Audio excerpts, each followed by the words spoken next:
Good day everyone, my name is Priscilla Wagas and I am here to show you on how I make my homemade sardines. Bago po natin gagawin ang ating homemade sardines ay gagawa muna tayo ng brine water. Ito po ay tubig na may asin, paminta, tsaka bawang. Dito po natin ibababad ang ating isda sa loob ng 2 to 3 hours. Kahit anong isda po pwede sardines. At hihiwain po natin yung sibuyas, bawang, luya, tsaka bell pepper.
After mag-brine natin ng isda ay huhugasan natin ito para matanggal yung alat at saka natin ilalagay sa kaldero. Mas maigi kung nakaayos ito para hindi magdikit-dikit.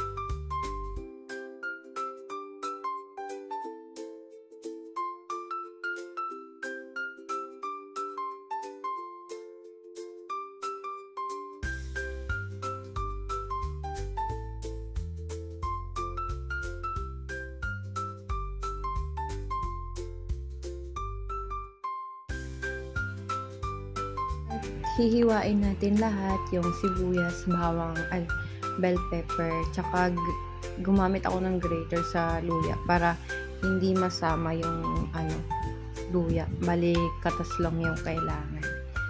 At ayun po, ihahalo lang natin dyan sa kaldero.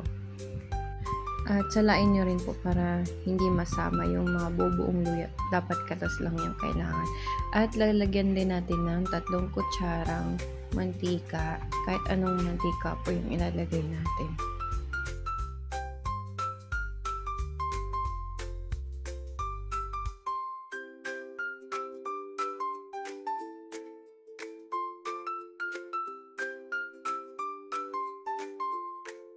Ayun po, ilalagay na natin yung sibuyas, bawang, tsaka bell pepper. At kasunod ron ay yung tomato paste at tsaka tomato sauce. Yung tomato sauce ko, 200 grams lang yan. Binuhos ko dyan lahat. Tapos yung tomato paste, kahit mga 3 kutsara lang yung ilalagay natin. Tsaka paminta. At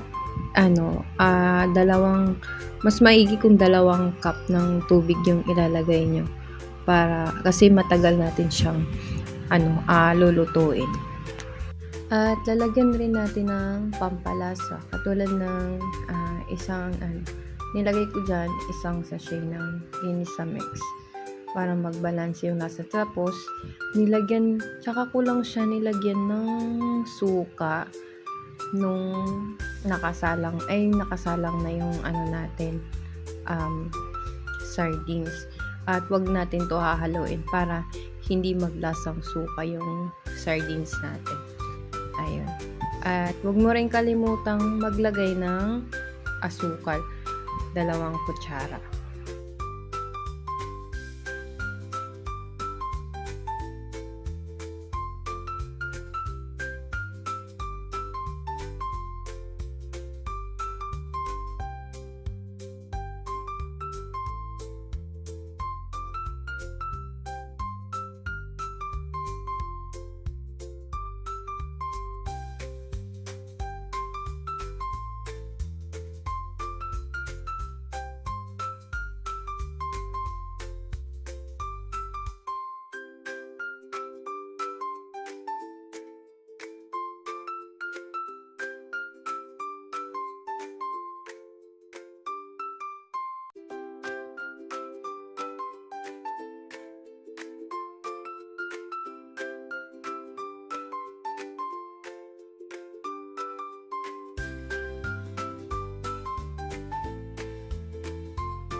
Ayan, sinalang na natin. Dapat mahina lang yung apoy natin gawa ng wala tayong pressure cooker. Lulutuin natin siya sa loob ng 1 oras at 45 minuto or mas maigi kung 2 oras. Basta mahina lang yung apoy para hindi masunog yung sardines natin at hindi magdidikit sa kaldero. From time to time, dapat po buksan nyo lagi or titingnan para makita nyo po. At kapag sa tingin nyo matigas pa yung sardines, pwede po kayo magdagdag ng tubig. After 2 hours na pagpapakulo ng sardines at ganyan na yung itsura niya. Thank you for watching.